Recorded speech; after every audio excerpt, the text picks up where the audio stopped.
আধুনিক সময়ের স্থাপত্য শৈলীতে নির্মাণের নকশা, প্রযুক্তি এবং উপকরণে নতুনত্ব ও উদ্ভাবনকে প্রাধান্য দেওয়া হয়, যা আমাদের মুগ্ধ করে। তবে ৫০০ বছর আগের অপরূপ কারুকাজ আর টেরাকোটার নকশার স্থাপনা যখন এখনও টিকে থাকে, তখন থমকে যেতে হয় বিস্ময়ে। বিস্ময়কর স্থাপত্য নকশায় হতে হয় বিস্মিত। বাংলাদেশের ৫০ টাকার নোট এবং ১০ টাকার স্মারক ডাক টিকিটে স্থান পেয়েছে এই স্থাপত্যটি। এখানে আভিজাত্য, নির্মাণশৈলী আর ইসলাম ধর্মের প্রচারের ইতিহাস মিলেমিশে একাকার। ১০ গম্বুজের এই মসজিদে ৫টি দরজা, এখন ব্যবহৃত হয় ২টি। ভেতরের ৪ কোণায় রয়েছে ৪টি চৌচালা গম্বুজ, ৬টি স্তম্ভ, ৪টি কারুকার্য খচিত মেহরাব। দেয়ালের সবটা জুড়ে লাল পোড়ামাটির কারুকাজ আর টেরাকোটার নকশা। আকারে বড় মসজিদটির দৈর্ঘ্য ৭৫ ফুট, প্রস্থ ৪২ ফুট। মেঝে থেকে ছাদের উচ্চতা ২.৫ ফুট, দেয়ালের পুরুত্ব ৮ ফুট।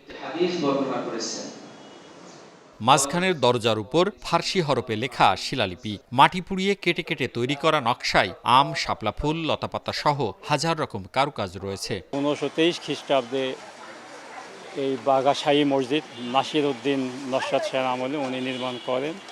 শাহী মসজিদ নির্মাণের পরই বাঘা এই দিঘি খনন করেন।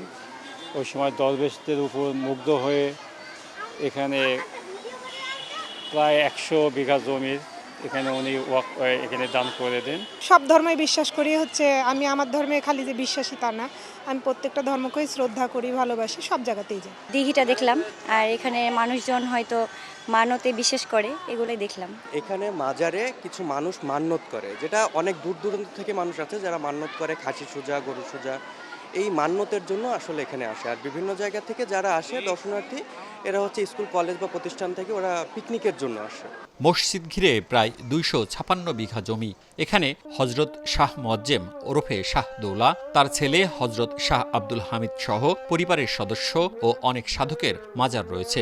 আছে দরগা শরীফ, জাদুঘর। মসজিদের সামনে বিশাল দিঘি। সম্প্রতি ২টি মসজিদ নির্মাণ করা হয়েছে, যার একটিতে নামাজ পড়েন নারীরা। বহু মানুষ এখানে কিছু করে নামাজ পড়ার আশা করে, আমি ওই জায়গায় যে আল্লাহর রাস্তায় একটু নামাজ পড়বো, এরকম নিয়াত করে তারা আসে। আমিও নিয়াত করে আসি যে এই মসজিদে নামাজ পড়বো। নিজের কাছে অবিশ্বাস্য মনে হলো যে এত পুরানো একটা আর্কিটেক্ট কিভাবে তৈরি করে ১৫২৩ খ্রিস্টাব্দে। তো খুব ভালো লাগলো জায়গাটা।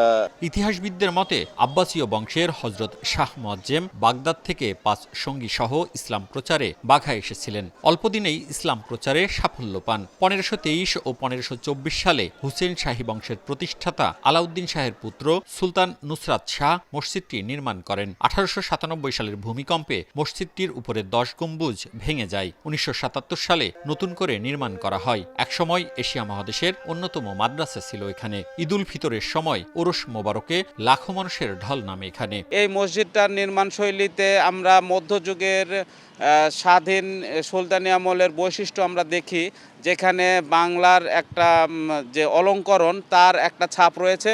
বিশেষ করে পোড়ামাটির সুন্দর অলঙ্করণ এই মসজিদের গঠন রীতিতে আমরা দেখি। সুলতানি আমলের স্থাপত্যের অন্যতম বৈশিষ্ট্য হলো যে বাংলার নিজস্ব নির্মাণ শৈলী এখানে গড়ে উঠেছিল। সেই স্থাপনার বৈশিষ্ট্য আমরা এই মসজিদের মধ্যে আমরা দেখি। ৫০২ বছরে পা দেয়া সবুজ শ্যামল পরিবেশে অপূর্ব নির্মাণশৈলীর স্থাপনা রাজশাহীর বাঘা উপজেলা সদরের শাহী মসজিদ। মওদুদ রানা, সময় সংবাদ, রাজশাহী।